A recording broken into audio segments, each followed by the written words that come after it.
Well, first of all, your inflection was perfect on this. Go on a run? There's no way this team is going to do that. I like the way you handled that. Superb anchoring by you. But yeah, listen, the Cowboys did a lot of things right against the Commanders, and that's why it's a good week so far. Good holiday week here at the Star. Head coach Mike McCarthy just ended up his media briefing. And Ed, let's start with this. That game was so unprecedented. Kick return TDs, multiple kick return TDs. We had missed PATs. We had block kicks, block punts. What stuck out most to you in terms of having never seen a game like that before in the Super Bowl era? Well, I think in the special teams realm, it was probably Kevontae Turpin's 99-yard touchdown play. Yes. I think that kickoff return will stand in everybody's memory for a really long time when they think about that game.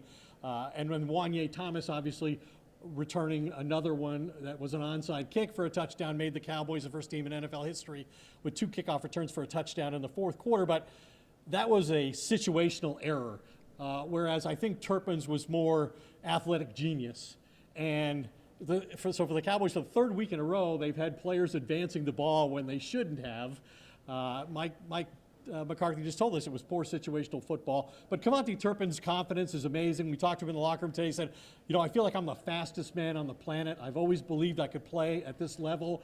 And that may have been the last kick I ever get to return because at some point they're going to stop kicking to me. And the numbers say he is the fastest man in the NFL, at least this season, when he got up past 22 miles an hour on that 65-yard reception. And speaking of, Kevontae Turpin, now just the 5th man since the merger to have a kick return touchdown, a punt return touchdown, and a 60-plus yard receiving touchdown. Incredible stuff from him. And he's in a contract year. Yeah, he's going to cash in just a little. We'll see if the Cowboys can keep him. Let's talk about Mike McCarthy, though. He really did win in terms of taking on his former defensive coordinator, now Commanders head coach Dan Quinn, next to no pressure on Cooper Rush, who really got into a rhythm. What'd you think about that offensive line performance? Yeah, you know, we just asked Mike McCarthy about how he talked about how rewarding it was for the players after so many losses in a row, 5, to turn around and get a favorable result like that and be rewarded for their work and effort. But it was certainly personally satisfying to Mike McCarthy. He made that clear, you know, in there. He said it's always a player's game, but he said, you know, I learned in 2019 when I was away from the game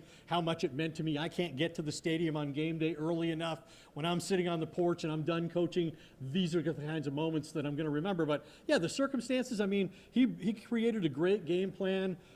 You know, he's playing his backup quarterback, Cooper Rush, completes 75% of his passes for the first time, and he's doing it behind an offensive line with 2 rookies and 2 backups. So, yeah, it was great game planning, and he brilliantly took apart Dan Quinn's defense. And you led me to my next question. Injuries with the quick turnaround with the Thanksgiving Day, less than 72 hours away. We're talking about Tyler Smith, Zach Martin, Trayvon Diggs, all missing this last game. What's the outlook coming up, you think? They had their first official practice report. It was simulated today, just a walkthrough. But Tyler Smith and Trayvon Diggs did return to practice. Cooper Rush is actually on with a knee, but we saw him in the locker room walking around just fine. He should be fine. And Mike McCarthy's indicated he's not concerned about the quarterback. All right, there you go. We'll be watching it. Should be interesting. Cowboys and Giants. Cowboys might even be favored in a game, Chris. Go figure. That's what a win will do. Back to you.